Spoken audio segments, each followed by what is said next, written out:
All right, thanks for checking out another Brown Hands Tech quick review. Today we're looking at the Nexus 5. I got a couple of the cases here for the Nexus 5, all of which I ordered from Amazon. So just giving you a quick look at some of these cases. So this one here, we'll start with this one because it's actually my least favorite. This is a Caseology, just slim case here, TPU case.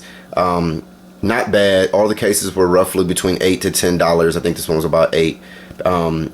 But just out of the three that I've ordered thus far, my least favorite. The texture on the back is okay, but it just seems to be the thickest, clunkiest looking one out of all of them.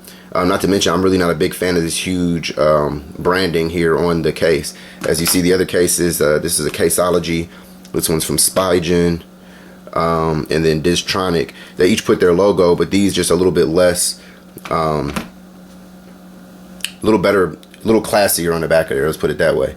The Spigen one has a very nice soft touch back to it, very similar to the back of the Nexus 5 itself, which is a huge plus in my opinion.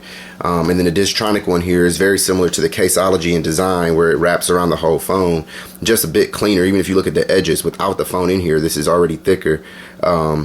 Just looking at the edges of this case, just a little bit better designed. I really like Diztronic. I've ordered a lot of their cases for older phones I've had.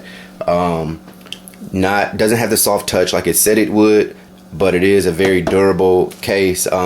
Still very flexible, easy to take on and take off. Flexible case, but then does provide more protection than you think. Like I said, I've had a couple of Diztronic cases on my Galaxy S3 and other phones in the past, and I've been really impressed with how well it's protected my phone, even with drops.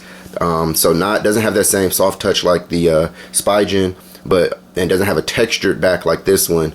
But really just a great case. It doesn't really attract fingerprints or grease at all. It's actually the best out of the three at that, and just really being fingerprint resistant. The Spigen was actually my favorite, and I'll go into why it was in a second. I really just love the design of it. It's the slimmest of the three.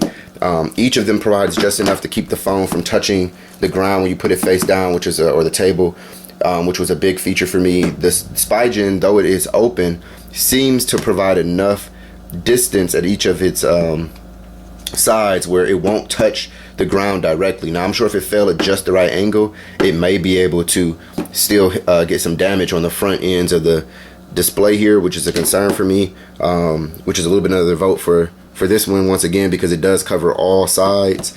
The other thing with the Spigen and why I may end up returning it, in addition to being a huge fingerprint magnet, even more than the soft touch back of the regular Nexus 5, it is a little difficult to get on and off.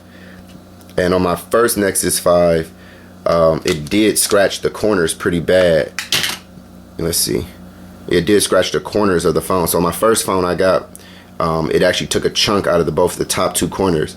Now I've been playing with it, taking it on and off with this Nexus 5 before I send it back to Google, and thus far it actually hasn't scratched the corners. So I don't know if it was just a matter of breaking in these edges or what, but you know, now it seems to go on and off without much of a problem. So now I'm kind of stuck on whether I want to keep it or not. This one also has support for wireless charging still, so I don't have a wireless charger to try it to see if it will still work with these other devices. I'm not sure if it's a matter of thickness or if it actually has something to do with this little pad that's in here, but that was another bonus of this case, because eventually I may get a wireless charger and I'd hate to have to take my phone in and out of the case to use it.